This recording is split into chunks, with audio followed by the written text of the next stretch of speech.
Hi, hello, welcome to my channel, Vamsi Homeo Clinic.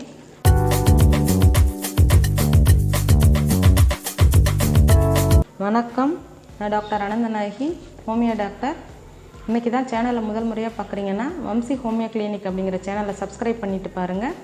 ஆளுங்கிற ஆப்ஷனை select பண்ணுங்கள். உங்களுக்கு வீடியோ பிடிச்சிருந்துச்சுன்னா லைக் பண்ணுங்கள், ஷேர் பண்ணுங்கள். கிளினிக்கு ஒரு பேஷண்ட் வந்தார். அவர் என்ன சொன்னார்னா, ரொம்ப தலை சுத்தலாக இருக்குது, மயக்கமாக இருக்குது, ஒரே பதட்டமாக இருக்குது. அவங்க ஒய்ஃபோடு தான் வந்திருந்தார். நிம்மதியாக வேலை பார்க்க முடியல, நிம்மதியாக சாப்பிட முடியல, தூங்க முடியல, ஒரே டென்ஷனாக இருக்குது அப்படின்னு சொன்னார். எனக்கு வேர்த்து வருது, வீட்டில் இருக்கவே பிடிக்கல, யார் கூடவும் பேச பிடிக்கல, ஒரே டென்ஷனாக இருக்குது அப்படின்னு சொன்னார். அவங்க ஒய்ஃப் சொன்னாங்க, ஆமாம், வர வர வர வர நான் கல்யாணம் பண்ணதுலேருந்தே இப்படி தான் இருக்கார். ஆனால் நாளாக ரொம்ப கம்ப்ளைண்ட்ஸ் அதிகமாகிட்டே இருக்குது மேடம். நிம்மதியாகவே இருக்க முடியல, பேச மாட்டுறாரு, யார் கூடயும் பேச மாட்டுறாரு, தனியாக இருக்கிறாரு, ஏதாவது கேட்டால் கூட எரிஞ்சு விழுறாரு, பிபி அதிகமாக இருக்குது, மாத்திரை எடுத்துகிட்டு போய் கொடுத்தா கூட கத்துறாரு, நீ போ நான் பார்த்துக்கிறேன்னு சொல்கிறாரு, ரொம்ப டென்ஷனாக இருக்குது அப்படின்னு சொன்னார். அவருக்கு பிபி செக் பண்ணி பார்க்குறப்போ 200ம் 120ம், சிஸ்டாலிக் 200 இருந்துச்சு, டயஸ்டாலிக் 120 இருந்துச்சு. அவருக்கு ஏன் இவ்வளோ ப்ரெஷர் இருக்குன்னா, எப்பயுமே இப்படி தான் இருக்குது, நான் மெடிசன் போட்டுட்டு இருக்கேன், நான் தூங்குறதே கிடையாது, நைட்லலாம் ஏஞ்சி உட்காந்துட்டே இருக்கேன், எதையாவது யோசனை பண்ணிக்கிட்டே இருக்கேன் அப்படின்னு சொன்னார். அவங்க ஒய்ஃபுக்கிட்ட கேட்குறப்ப, அவருக்கு என்ன கம்ப்ளைண்ட்மா, வீட்டில் ஏதாவது ப்ராப்ளமானு கேட்குறப்ப, ஒன்றும் இல்லை, எல்லோரும் நாங்கள் நல்லா தான் இருப்போம், இவரால் தான் எல்லாருக்கும் பிரச்சனை, எங்களாலலாம் யாருக்கும் எந்த பிரச்சனையும் இல்லை அப்படின்னு சொன்னாங்க.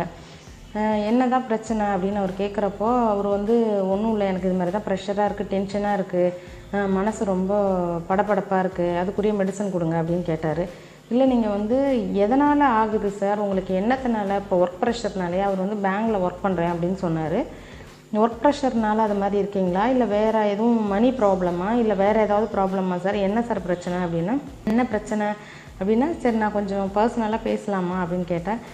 இல்லை வேண்டாம், நீங்கள் இதுதான் எனக்கு படபடப்பாக இருக்குது, என்னை கொண்டுட்டு போய் சைக்காட்ரிஸ்ட்டை காமிச்சாங்க, அவர் மெடிசன் கொடுக்குறாரு, எனக்கு தூக்கம் வர்ற மாதிரி இருக்குது, ஆனால் தூங்க முடியலை, ஆஃபீஸ்லாம் போய் எனக்கு ரொம்ப டயர்டாக இருக்குது, இன்னும் கொஞ்சம் கோவம் ஜாஸ்தியாக வருது, அதனால் நீங்கள் ஏதாவது சரி பண்ணுங்க அப்படின்னாரு.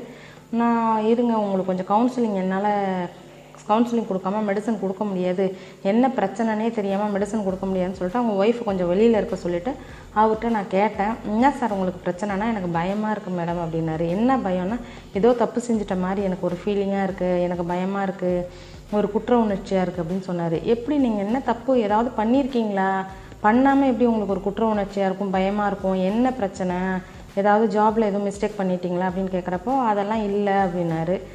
அப்புறமா ரொம்ப நேரம் கழிச்சு, இல்லை சார், நீங்கள் ஒரு ஃப்ரெண்டாக நினச்சவங்கிட்ட சொல்லலாம், நீங்கள் என்ன சொல்கிறீங்களோ நம்ம சரி பண்ணிக்கணும், ஏன்னா நீங்கள் இவ்வளோ ப்ரெஷர் இருக்குது, மெடிசன் போட்டுமே குறையாமல் இருக்குது, நல்லதில்லை, உங்களை நம்பி ஒய்ஃப் இருக்காங்க, பிள்ளைங்க இருக்காங்க இல்லையா, அவங்களெலாம் நம்ம பார்த்துக்கணுன்னா நம்ம கண்டிப்பாக நீங்கள் என்ன பிரச்சனைன்னு சொன்னீங்கன்னா தான் மெடிசன் கொடுக்க முடியும் அப்படின்னு சொல்கிறப்போ, அவர் சொன்ன ஒரு விஷயம் ரொம்ப ஷாக்காக இருந்துச்சு. என்னென்னா, அவர் சின்ன சின்ன பொருள்லாம் திருடிட்டு வரோம் சின்ன பிள்ளையிலேருந்தே. அது தெரியாது போல், அவங்க ஒய்ஃபுக்கெல்லாம் தெரியாது போல் இருக்குது, யாருக்குமே தெரியாதாட்டுக்கு. அதையே மனசில் வச்சுக்கிட்டு அது ஒரு குற்ற உணர்ச்சி. எப்படின்னா, அந்த பொருள் தேவையே படாதான். இப்போது யாராவது ஒரு பென்சில், ஸ்கூல் படிக்கிற பிள்ளைலேருந்து பார்த்தீங்கன்னா, யாராவது ஒரு பேனா வச்சுருக்காங்க, இல்லை அவங்க ஒரு பாக்ஸ் வச்சுருக்காங்க, ஜாமெட்ரி பாக்ஸ் எல்லாம் வச்சுருக்காங்கன்னா, அவங்க ரொம்ப க்ளோஸ் ஃப்ரெண்டாக இருப்பாங்களாம். ஆனால் இவர் தெரியாமல் எடுத்துருவாராம். அவங்க ரொம்ப அழுவாங்களாம், காணோன்னு அழகிறப்போ கூட இவர் அதை திருப்பி தரணும் அப்படின்னு தோணாதான். ஆனால் அதை வச்சு அவர் யூஸ் பண்ண மாட்டாராம். அது திருடுறதுல எனக்கு ஒரு விருப்பம் இருக்குது, ஆனால் அதை திருடின பிறகு எனக்கு ஒரு குற்ற உணர்ச்சி இருக்குது, பயம் இருக்குது, ஆனால் நான் அதை யூஸ் பண்ண மாட்டேன், அதை தூக்கி போட்டுருவேன், எங்கேயாவது ஒளிச்சு வச்சுருவேன், தூக்கி போட்டுருவேன், இல்லைனா வேறு யாருக்காவது கூட நான் கொடுத்துருவேன். பட் எனக்கு அதை திருடணும் போல தான் இருக்கும். அது மட்டும் இல்லை, நான் வளரவும் பார்த்திங்கன்னா காலேஜ்லேயும் போய் இதை மாதிரி தான் பசங்களோட சின்ன சின்ன நோட்டு, அது மாதிரி இந்த பொருள் தேவையே கூட இருக்காது, எனக்கு தேவையே இருக்காது, நான் எல்லாத்தையும் எடுத்துருவேன், அது மாதிரிலாம் அவர் சொன்னார். எனக்கு ரொம்ப வித்தியாசமாக இருந்துச்சு. எனக்கு எப்படி சார் நீங்கள் அதை மாற்றிக்கணும்னு ட்ரை பண்ணலையே அப்படிங்கிறப்ப, எனக்கு தெரியல மேடம், அது தப்புன்னு தெரியலை, ஆனால் அது திருடிடணும் அப்படிங்கிறது ஒரு எக்ஸ்ட்ரீமான ஆசையாக இருக்குது, அது திருடிட்ட பிறகு தான் ஓகே அப்படிங்கிற மாதிரி சாட்டிஸ்ஃபை ஆகிறேன், ஆனால் அதுக்கப்புறம் நான் அது பயப்படுறேன், குற்ற உணர்வாக இருக்குது, என் பிள்ளைங்களை பாதிச்சிருமோன்னு பயமாக இருக்குது அப்படின்னு சொன்னார். பேங்க் மேனேஜர் ஒரு பென்ட்ரைவ் வச்சுருந்துருக்கிறாரு. அந்த பென்ட்ரைவில் பார்த்தீங்கன்னா அதில் நிறைய படம் இருக்குது, பாட்டு இருக்குது அப்படின்னு சொல்லிக்கிட்டே இருப்பார் போல இருக்குது அந்த சார். அதனால் அவர் என்ன பண்ணுவார்னா, ஆஃபீஸில் கொண்டுட்டு வந்துட்டு இங்கே ஒர்க் பண்ணிவிட்டு திருப்பி எடுத்துகிட்டு போய் காரில் வச்சுட்டு அது போயிடுவார் போல். இவர் என்ன பண்ணணும்னா அந்த பென்ட்ரைவை எடுக்கணும் அப்படிங்கிற ஒரு ஆசை வந்து இவருக்கு ரொம்ப நாளாக இருந்திருக்கு. ஆனால் பேங்க்குள்ளார வச்சு எடுத்தால் சிசிடிவி கேமராவில் தெரிஞ்சிடும் அப்படின்னு சொல்லிட்டு இவர் ஒரு நாள், சார் நான் உங்கள் கூட வெளில வரேன், எங்கே வெளியில் சார் விசிட் போகிறப்போ நானும் வரேன்னு சொல்லிட்டு இவரும் போயிருக்கிறாரு. இவர் பென்ட்ரைவை வந்து காரில் வந்து பாட்டுக்காக சொருகிட்டு இவர் ஏதோ கீழே இறங்கி போய் ஏதோ வேலையாக போயிருக்கிறாரு. அப்போ இவர் என்ன பண்ணியிருக்கிறாருன்னா, கொஞ்ச நேரம் வந்து பாட்டு ஆஃப் பண்ணுங்க எனக்கு தலைவலிக்குதுன்னு, அதாவது பேங்க்லேருந்து வரப்போ அவர் ஆஃப் பண்ணியிருக்காரு. ஆஃப் பண்ணிவிட்டு அவர் வேறு ஏதோ வேலையாக போகிறப்போ இவர் என்ன பண்ணியிருக்காரு, அந்த பென்ட்ரைவ் எடுத்து வச்சுக்கிட்டார் போல். அவர் அந்த பாட்டு ஓடாதனால அவர் பென்ட்ரைவை கவனிக்கவே இல்லை. அந்த சார் கவனிக்காமல் போயிட்டாங்க.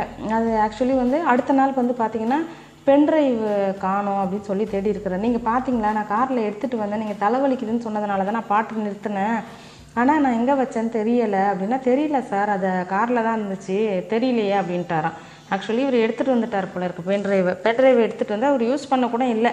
அதை எடுக்கணுங்கிற ஒரு ஆசை மட்டும்தான். அப்போ வந்து அதை எங்கேயோ வச்சுட்டார், இவரும் வச்சுட்டார். ஆனால் இருக்குது, வீட்டில் இருக்குது. அது வந்து இவங்க தேடுறாங்க, அதை எப்படி கொடுத்தா தப்பாக போயிடும், ஆக்சுவலி கொடுக்கக்கூடாதுன்னு சொல்லிட்டு இருக்கிறாரு.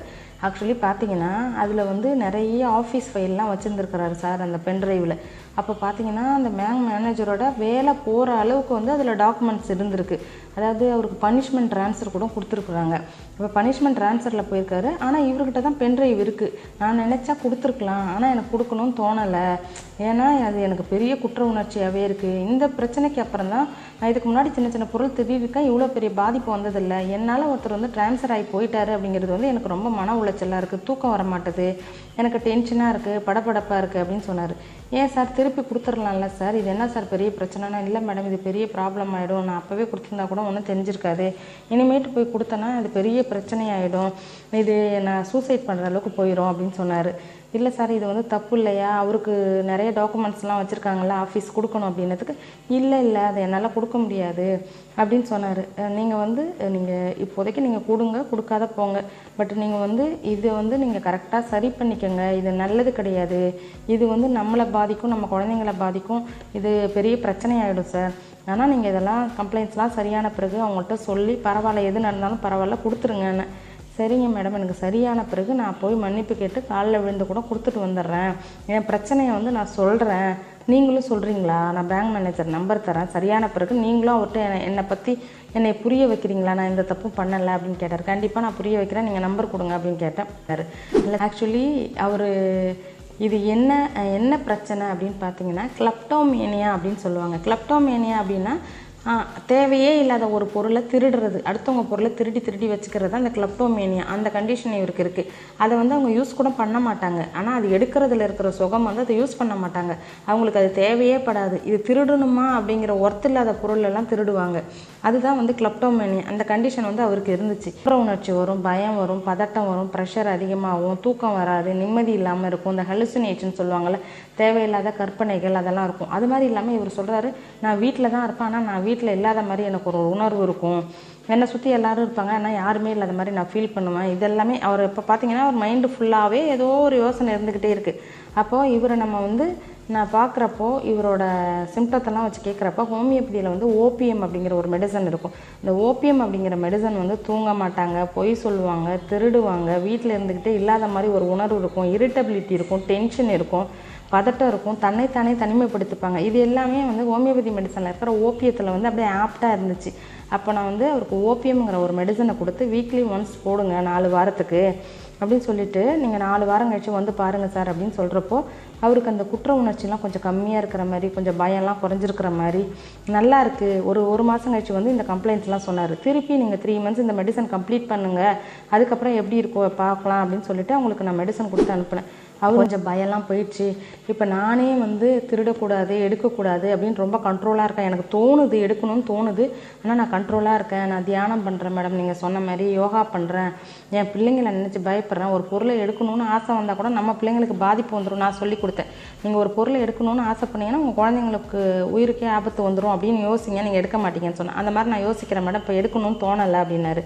இப்போ மெடிசனை நீங்கள் கண்டினியூ பண்ணுங்கள், உங்களுக்கு கம்ப்ளீட்டாக ரெக்கவரி ஆன பிறகு பேங்க் மேனேஜர்கிட்ட நம்ம பேசி உண்மையை சொல்லிவிட்டு அவங்கள்ட்ட அந்த பென்ட்ரைவை கொடுத்துடலாம் அப்படின்னு சொன்னேன். ஓகேன்னு சொல்லிட்டு போயிருக்கிறாரு. பார்க்கலாம். அதாவது இன்னும் 1 மந்த் அவருக்கு ட்ரீட்மெண்ட் பேலன்ஸ் இருக்குது. அவர் வந்து என்ன சொல்கிறாரு அப்படின்னு பார்ப்போம். அவர் சரியான பிறகு அவரோட கம்ப்ளைண்ட்ஸை நம்ம நிவர்த்தி பண்ண முடியுமான்னு பார்ப்போம். இது கிளெப்டோமேனியாங்கிற ஒரு கண்டிஷன் வந்து ஹோமியோபதியில் வந்து கம்ப்ளீட்டாக க்யூர் பண்ணுறதுக்கு நிறைய மெடிசன்ஸ் இருக்குது. அதனால் இந்த கிளெப்டோமேனியெல்லாம் இருந்துச்சுன்னா உடல் ஆரோக்கியமும் மன ஆரோக்கியமும் ரொம்பவே பாதிச்சிடும். அப்படி பாதிக்காமல் நீங்கள் வந்து இந்த மாதிரி கம்ப்ளைண்ட்ஸ்லாம் இருந்துச்சுன்னா டாக்டர்கிட்ட கன்சல்ட் பண்ணி கவுன்சிலிங் எடுத்துக்கிட்டு மெடிசனும் எடுத்துக்கிட்டிங்கன்னா அதுலேருந்து நம்ம வந்து மீண்டு வரலாம். நன்றி. மீண்டும் அடுத்த ஒரு பதிவில் உங்களை சந்திக்கும் வரை உங்களிடமிருந்து நன்றி கூறி விடைபெறுவது உங்கள் டாக்டர் அனந்தநாயகி. நன்றி, வணக்கம்.